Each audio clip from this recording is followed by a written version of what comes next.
आज मैं तुमसे कोई कहानी नहीं सुनाने आया हूँ, आज मैं तुम्हें जगाने आया हूँ, क्योंकि तुम सोए नहीं हो शरीर से, तुम सोए हो अपने सपनों से, अपने लक्ष्य से, अपनी आत्मा से। तुम सोचते हो तुम्हारा सबसे बड़ा दुश्मन गरीबी है, पढ़ाई की कमी है या किस्मत है। नहीं, तुम्हारा सबसे बड़ा दुश्मन वो है जो हर सुबह तुम्हें बिस्तर में रोके रखता है, वो है आलस। और तुम्हारा दूसरा दुश्मन वो है जो हर रात तुम्हारा वक्त खा जाता है, वो है मोबाइल का नशा। आज इस धरती पर लाखों बच्चे भगवान से किस्मत मांग रहे हैं, लेकिन भगवान कहते हैं मैंने किस्मत दी थी पर तूने उसे मोबाइल में बर्बाद कर दिया।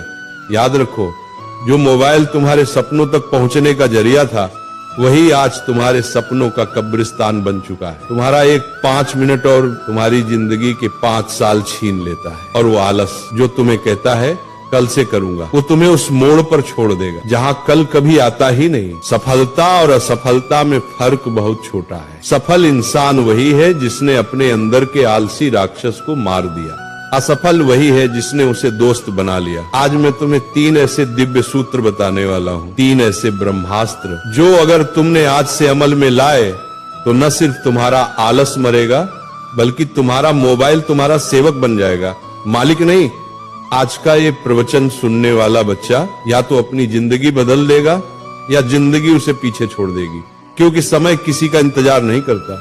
पहला सूत्र, मन का स्वामी बनो, दास नहीं। मोबाइल बुरा नहीं है, लेकिन जब तुम उसके गुलाम बन जाते हो तब विनाश शुरू होता है। मोबाइल तो एक औजार है, पर जब औजार इंसान को चलाने लगे तो समझो विनाश निश्चित है। तुम कहते हो थोड़ा रिलैक्स करने के लिए खोलता हूँ, और फिर देखते देखते 2 घंटे निकल जाते हैं, तुम्हें पता भी नहीं चलता, और तुम्हारा ध्यान, तुम्हारी ऊर्जा, तुम्हारा समय सब उस स्क्रीन के भीतर कैद हो जाता है। सच्चाई सुनो, मोबाइल ने तुम्हें आलसी नहीं बनाया, बल्कि तुम्हारे मन की कमजोरी ने तुम्हें मोबाइल का गुलाम बना दिया।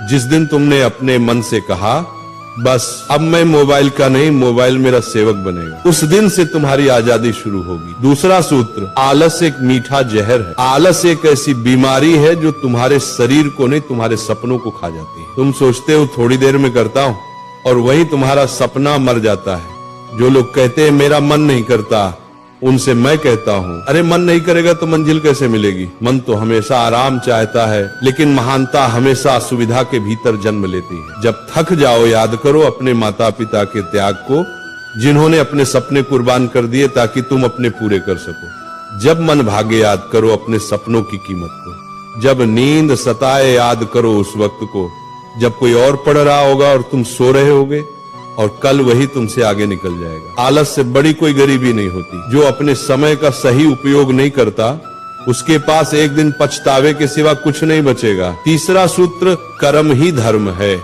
बच्चों, अगर तुम सच में बदलना चाहते हो तो रोज सुबह उठकर सिर्फ एक संकल्प लो, आज का दिन मैं अपनी मंजिल के नाम कर दूंगा।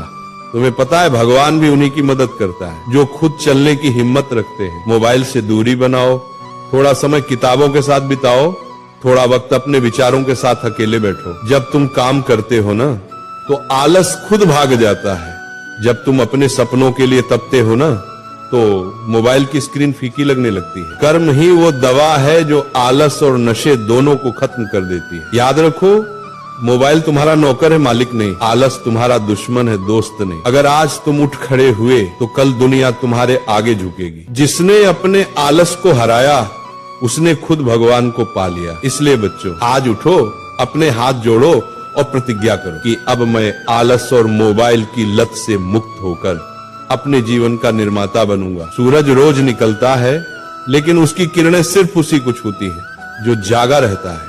अब ये तय करो, क्या तुम उठने वालों में हो या सोए रहने वालों में?